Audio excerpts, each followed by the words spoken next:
नमस्कार, आप देख रहे हैं अब तक टीवी चैनल। हमारे संवाददाता भूपेंद्र कुमार ने जनपद प्रयागराज से जानकारी देते हुए बताया, बहुजन समाज एक फुटबॉल की तरह खेला जा रहा है। श्री राम प्रजापति सामाजिक कार्यकर्ता लेडियारी के द्वारा दी गई जानकारी। धन्यवाद। अब तक टीवी चैनल के हमारे पत्रकार साथी, मीडिया के बंधु भाई भूपेंद्र जी, आपने अवसर दिया। सबसे पहले तो हम आपको हृदय से और सम्मानित कर रहे हैं, आपका आभार प्रकट कर रहे हैं। ये लुटे पिटे लोग हैं, ये बहुजन समाज के लोग हैं, इनकी आवाज़ कोई प्रिंट मीडिया उठाती ही नहीं। तो आपने ये जो कदम उठाया, बड़ा सराहनीय कदम उठाया। सम्मानित बंधु, आज बहुजन समाज एक फुटबॉल की तरह है जो हर चौराहे पर फुटबॉल की तरह खेला जा रहा है। और वो समाज जो इस देश की आबादी का लगभग 90% का समाज है, वो अपने को आज ठगा महसूस कर रहा है, लूटा महसूस कर रहा है। ऐसे बड़े समाज में मान्यवर कांसीराम साहब जब इस देश में आए, उन्होंने बहुजन समाज के बीच में जो अलख जगाई, उन्होंने एक चुनाव चिन्ह लिया, हाथी। हाथी से बड़ा कोई जानवर इस धरती पर है ही नहीं।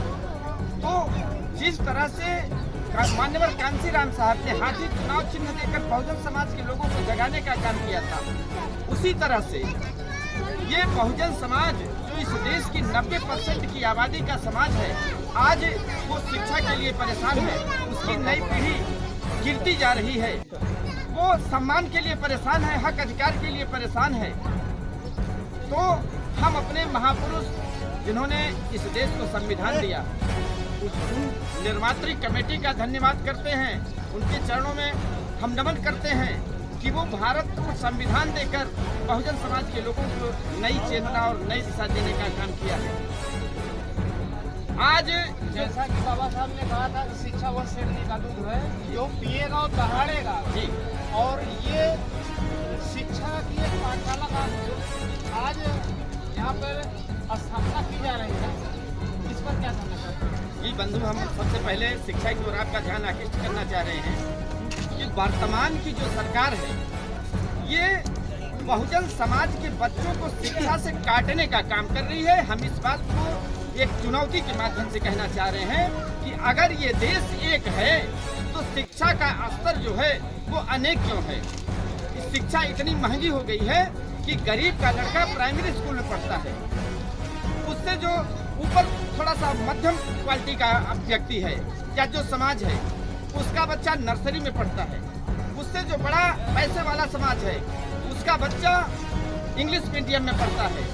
और बड़े बड़े नेताओं के बच्चे विदेश में पढ़ने का काम करते हैं। तो शिक्षा की 4 तरह की व्यवस्था इस देश में लागू किया है इस सरकार के लोगों ने।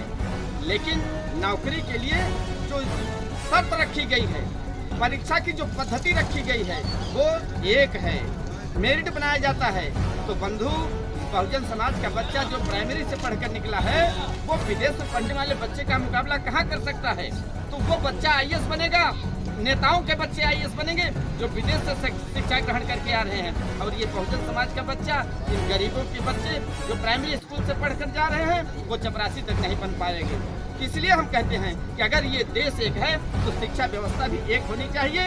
अगर शिक्षा व्यवस्था कई तरह की है तो बहुजन समाज के लोगों के साथ धोखा है।